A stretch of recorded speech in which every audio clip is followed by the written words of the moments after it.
I'm sure you saw the story about Officer Sicknick. The media reported that he died because he was hit in the head with a fire extinguisher, and that became the big narrative, that the pro-Trump riot, insurrection, killed a cop. And when I first heard the news, it was reported by the New York Times. And so my attitude was anger. I was pissed off. Why would you go and try and storm this building and kill a cop? Why would you hit him in the head? Why would any of this happen? Now, it's true. A lot of these people did some really dumb things, and they did attack cops, and I thought it was stupid. This idea that people thought they could go into a building and that would somehow change things. What year do you think it is? It's not the 1700s or 1800s where you occupy a building and now you're the government. It's not how it works. But anyway, it turned out the story wasn't true. In fact, it was, I think, even like a couple days later, local media reported that Officer Sicknick died of a stroke. Now, I mean this in no way to be disrespectful to Officer Sicknick and his family. A death is a tragedy. It's a sad story. And my condolences, seriously.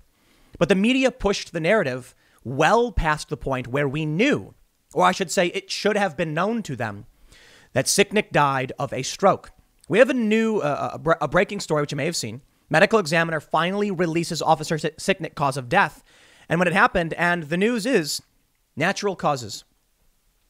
Natural causes. It was a stroke. It's a sad story. They said that there was no allergic reaction to any bear spray or tear gas or anything like that. I believe they do mention that the stresses in this moment does, contribute to his condition, but so would anything else. And it's entirely possible had the insurrection or whatever you want to call it not happened, he probably still would have lost his life. I'm not a doctor. I'm not going to pretend to know. But the bigger issue is CNN remains adamant. CNN's New Day defends Capitol riot coverage after ruling on Brian Sicknick's death. This doesn't change what happened on the 6th. Of course they would defend it. Of course they can't just own up and say, maybe we should have pulled back on this narrative a little bit. It's the nature of the media these days. As most of you are probably aware, CNN has destroyed their any semblance of credibility they've ever had. And I'll admit, in the past 4 or 5 years, even before Trump, they didn't have a whole lot, but they destroyed it completely. I used to watch CNN, and I used to take it for what it was. Corporate establishment news. That meant they were very much in favor of protecting the establishment, but you knew you'd still get some information that was worth listening to. And then Trump happened, and they decided to sell out in an extreme way. Orange Man Bad became their bread and butter, and they lost viewers like me. I'm not like the biggest fan of CNN, but as I tell you often, I used to have CNN running in the background 24/7, as many other newsrooms do. And I would do this because when breaking news happened, I would trust that CNN would run the story about breaking news. Well, sure enough, as the narrative shifted from breaking news into complaining about Trump, it became talk radio. If I want to listen to progressive talk radio, I will. I'm not going to turn on CNN for that, so I had to change the channel. Now, these people who still watch CNN are, I don't know what the right word is for it, but they live in a paranoid, delusional state. They can't let this go. They can't admit things aren't as bad as they think. You take a look at how Google operates. We have ongoing riots. We have the Chauvin trial. What's really important right now? A state of emergency being declared, which, I'll cover in the next segment over at timcast.com. But instead, CNN is talking about Trump and the Capitol. And to me, it's absolutely insane. They're trapped in the past. I still have a lot of people who want to talk about the election. They say, Tim, why don't you talk about what happened in November with the election? I'm like, bro, I got to be honest. It's been like 5 or 6 months already. Joe Biden is the president. Let's focus on the breaking news. Keep the past in our minds for context. But we can't just sit here complaining about the same thing over and over again. Some people do. They can't let it go. Well, I'm not here to do that. I'm here to tell you about what's going on and what's changing and what will affect you. And this is one of those stories. Town Hall reports. The Washington, D.C. medical examiners finally released the cause of death for Capitol Police Officer Brian Sicknick. For months, the media narrative without evidence held Trump supporters responsible for his murder. Today, it was revealed Sicknick died the day after January 6th from natural causes after suffering 2 strokes. The examiner said there was no evidence to suggest Sicknick was hit in the head with a fire extinguisher or had a reaction to chemical irritants deployed against him. There's a viral video where you can see someone throw a fire extinguisher and it hits a cop in the head who's wearing a helmet, and it was like a glancing hit. And when people were sharing that, I was like, I'm confused. Is that what they're claiming? Like, I'm sorry, man. Like, I understand. Like, You can hit someone in the head not too hard and cause permanent damage or kill them. But was that video supposed to be out? No, it wasn't even him, apparently. Quote, in an interview with the Washington Post, Francisco J. Diaz, the medical examiner, said the autopsy found no evidence the 42-year-old officer suffered an allergic reaction to chemical irritants, which Diaz said would have caused Sicknick's throat to quickly seize. Diaz also said there was no evidence of internal or external injuries. The dude didn't even have any injuries. Sicknick collapsed after returning to his office during the riot and died about 8 hours later on January 7th. Diaz said Sicknick suffered 2 strokes at the base of his brainstem caused by a clot in an artery that supplies blood to that area of the body. Diaz said he could not comment on whether Sicknick had a pre-existing medical condition, citing privacy laws. I'll just put it this way. I really don't know how blood clots could form or when, but I have to state something must have happened that day. You know, if he collapsed that day, something must have happened before all this went down where he had the recipe, I guess, the condition for a blood clot. And it's a sad story, man. Michael Tracy said, quote, they killed a cop was repeated ad nauseum to drive home the narrative that everyone had to be extra fearful of the January 6th insurrection and accept all extreme retaliatory actions in its wake. Add that to the never-ending stack of discredited falsehoods. Sicknick died of natural causes. Matt Walsh says, I speculated about this months ago and was shouted down. But it wasn't random speculation. I know media BS when I hear it. And there were all kinds of red flags around the Sicknick story. Once again, those skeptical of the mainstream narrative are vindicated. Well, you know that I don't play the same stupid games for the most part as the mainstream media. I'm not going to pretend like I'm special or innocent. I think there are things I do that are probably bad. I try to do my best. I certainly won't play the dirty game the media does. I will actually show you CNN's report before we talk about CNN's obsession with this trash. And I'll show you what CNN says and what you would believe if you're actually watching and reading CNN. Officer Sicknick suffered strokes and died of natural causes, DC medical examiner says. I got to admit, right off the bat, that title, pretty good. But let's read. They say, the medical examiner, Francisco Diaz, didn't note any evidence that Sicknick had an allergic reaction, which we already read. They say, still, Diaz told the newspaper that all that transpired on January 6th played a role in his condition. You see how they do that?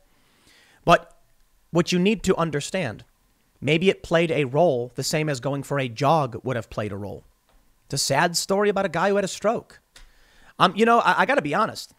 I might pretend or I might try and claim about how good I am at fact checking the media and calling them out, but I believe them all too often. And there are people who criticize me for doing so. I don't know what else you expect me to do. You know, when we see a story and they say something, we've confirmed X, Y, or Z, all I can really do is say this is coming from these news outlets. Now, keep in mind, I do fact check them often. I do avoid many of the stories that make claims that can be easily fact checked. But when they come out, the New York Times, and say definitively law enforcement sources say this, 2 people, 2 law enforcement individuals who knew Sicknick, blah, blah, blah. I have no reason to think they're lying. But now I suppose I do. I try to be more careful. But I will freely admit this. My commentary and my opinions are based upon the same mainstream news sources that are often putting out these falsehoods and then defending their reporting when it comes out. They were falsehoods. What do you do? That's the challenge. No matter what, we still operate under the assumption that some of these news outlets are at least trying to be factual. CNN reports, the ruling all but ensures that the Justice Department won't be able to pursue homicide charges in Sicknick's death. In March, 2 men, Julian Elliott Catter, 32 of Pennsylvania, and George Pierre Tanios, 39 of West Virginia, were arrested and charged with assaulting Sicknick. And now they won't be charged with murder. Attorneys for Cater and Tanios declined to comment. The pair traveled to D.C. We get that. Prosecutors say Cater and Tanios brought bear spray that wasn't intended for use toward humans. Then Cater grabbed it during a siege in retaliation toward police protecting the Capitol. He allegedly sprayed 3 officers in the face, including Sicknick, causing them all to have to take time out from manning the police barrier. Tanios is alleged to have brought the bear spray in a backpack. Both defendants have pleaded not guilty. Capitol Police said in a statement Monday that the department accepts the findings from the Office of the Medical Examiner, but this does not change the fact that Officer Brian Sicknick died in the line of duty, courageously defending Congress and the Capitol. You see the games they play? It was natural causes. Listen, when George Floyd died, they said that it was cardiopulmonary arrest complicating law enforcement subdual. Paraphrasing, I'm not a medical examiner. So what they're basically saying is that George Floyd suffered, the medical examiner, it sounds like, his heart stopped because of what the police were doing. Why don't you just say natural causes? One medical expert testified the result would be undetermined. We don't know. There's too many complicating factors. But the prosecution is adamant that it was Chauvin who killed the man. Why don't we just say that George Floyd, died from natural causes, the way they're doing here with Sicknick? Honestly, I'm not the medical examiner, so I can't tell you. But I find it interesting that they're going to say he died in line of duty, perhaps as a show of respect. They laid him to rest they had the ceremony in the Capitol building. But I think it's mostly political. I think they won't just say dude had a stroke because sometimes people have strokes. They won't say it because it undermines their narrative. They say the Justice Department has charged more than 100 defendants for assaulting officers during the riot. This we get. I want to point out something. Before we go and talk about CNN and their defense of this stuff, I want to talk about the media. I want to talk about a journalist for the Huffington Post named Ryan Riley.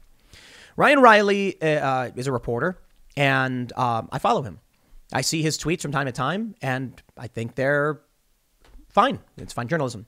What he's been doing lately is covering those getting charged and arrested for the January 6 events at the Capitol. So he'll show the picture of the person, what they were charged with. They'll show the photo of them in the building and report on their charges. And I think that's fine. I started thinking about this, though, which is really interesting because the left, they love the reporting he's doing.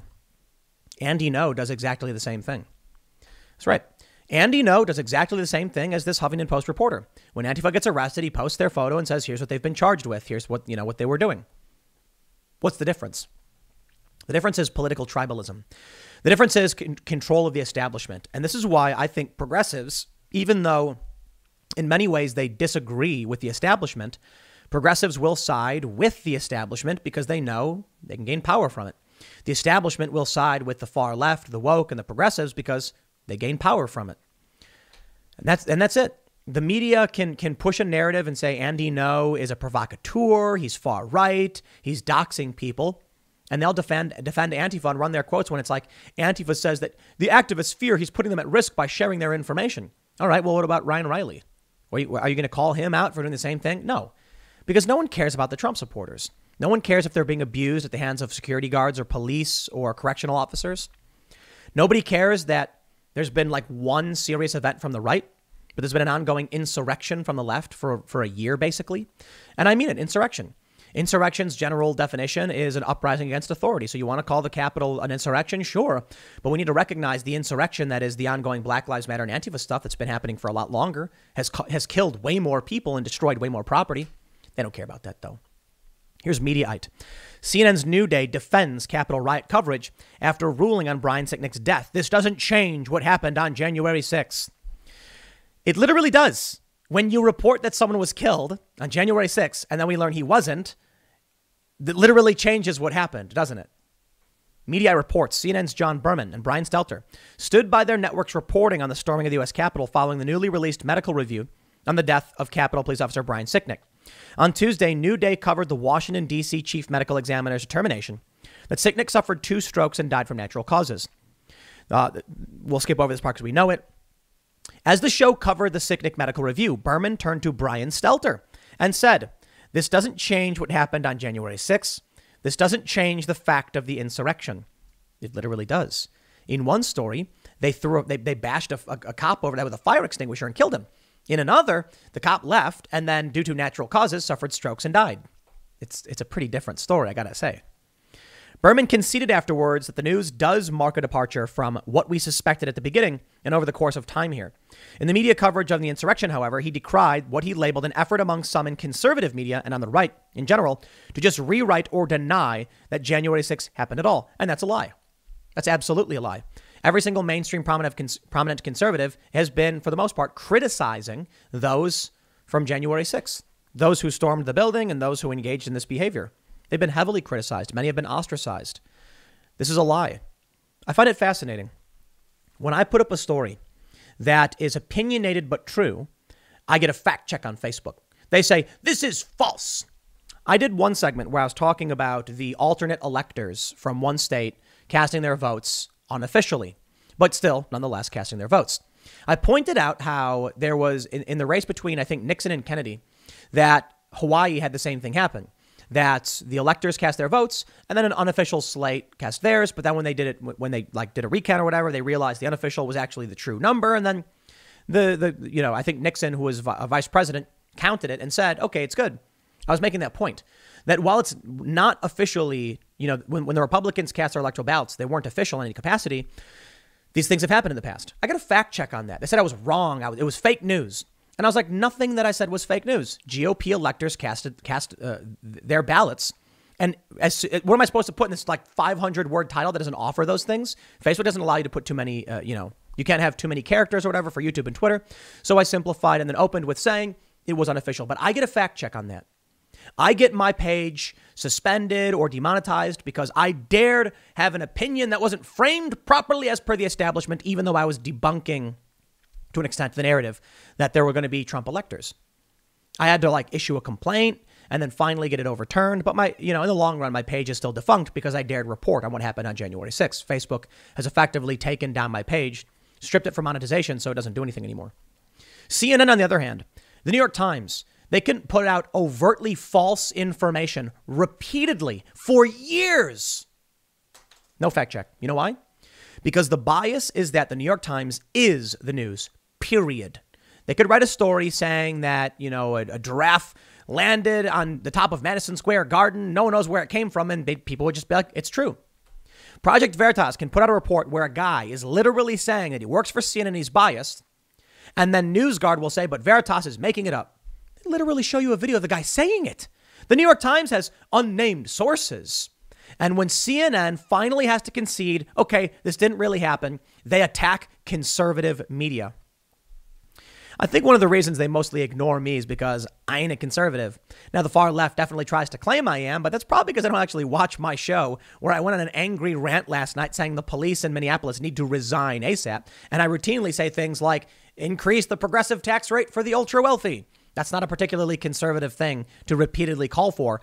And we had an extended argument on the show, several times, where we went for 20 minutes where I'm explaining my position on this. I've always held that position. I have always said that on all of my channels. So there's the problem. They'll say conservative media. Fine. Who are they talking about? Their critics? See, they're not talking about me. And that's why they typically ignore me, because perhaps as a heterodox commentator, I don't fit their neat little bubbles and it doesn't get them brownie points with their audience.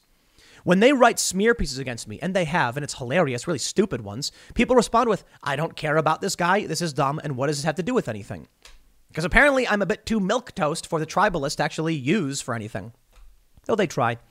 They'll take quotes out of context. They'll ignore the more lefty things I say and highlight only the conservative kind of things that I say because I'm a moderate, so I have positions that kind of lean both ways. It's funny, isn't it? How the media manipulates and lies, and they try and defend it. Look at this. When asked how the Sicknick news will factor in, Stelter predicted it will worsen the riot denialism. Brian Stelter is one of the most duplicitous individuals in media. He is the definition of state media propagandist. Absolutely. So much better. He tries to accuse Tucker Carlson of doing that. All right, I'll tell you this, buddy. You want to accuse Fox News of being state media when the Republicans control nothing in government. I don't know what you're going to call them now, because it's you, buddy. You're the one defending the FBI, the CIA, Joe Biden, etc. You, my friend, are the state media now. He goes on to say, from those who have tried to minimize the insurrection. He further defended the media's coverage of the riot by saying the story of Sicknick's death was subject to evolution as more facts came out, and people should be skeptical of initial accounts. Sure, you're not. That's the media lesson, Stelter said. But then the political lesson is there. There's this MAGA media agenda to downplay the riot, to downplay the assaults that day, the attack on democracy. And any little bit of news gets used to fuel that agenda. That's what Tucker Carlson was doing last night. That's what the Trump troll army are trying to do now. It's a shame what they're doing, that using the case of a dead officer to downplay the riot. The insurrection happened, Berman concluded. Officer Sicknick is dead. To use one to disprove the other, disingenuous to say the least. Look how they struggle. Oh, the desperation in their pathetic faces as their media crumbles, or the media company crumbles around them. The ratings collapse and no one cares because you are inauthentic propagandists spewing trash. That's a truth that people are starting to realize. How long can this really continue? The lies from trash news network CNN. I can't imagine for much longer. You know, right now there's a story about bronies. The danger of bronies. Oh, no. Yeah, because some crazy guy turned out to be a brony. Now we got a story saying the My Little Pony fandom needs to come reconcile with its Nazi problem. Are you kidding me? Is the best you have to offer? You know what? When an outlet is desperate for news, they just grasp at whatever they can. I'm not interested in that. That's why, over at timcast.com, we are going to have a news editor and writer take submissions, and we're going to have cultural issues and paranormal and travel. I'm not interested in writing about the stupid opinions of a stupid person who said something stupid. You know what I mean? Like, can you believe that so-and-so said X? Now, if it's a politician, then I understand. And certain celebrities, people of influence, but not stupid culture war issues about bronies and what they believe. Sorry. I'd rather write about Bigfoot. Does Bigfoot matter? Not all that much. But isn't it more interesting and fun to talk about weird, wild mysteries, murder, paranormal? If we don't have news, I'm not going to just make it up and try and push a narrative for clicks. I'll just write about something fun and interesting. Or tell you what, I'll make a video of a guy with a parachute, base jumping or something. We'll go to a mountain and we'll have a video of base jumping. Just something cultural and more relevant. If there's nothing to say, then don't waste your time saying nothing. CNN has dedicated their time to making a mountain out of a molehill. And now that Donald Trump is gone and they have nothing left, they are in full-on panic mode, desperate to talk about anything that could make them money. I'll leave it there. Next segment's coming up at 4 p.m. over at youtube.com/Timcast. Thanks for hanging out, and I will see you all then.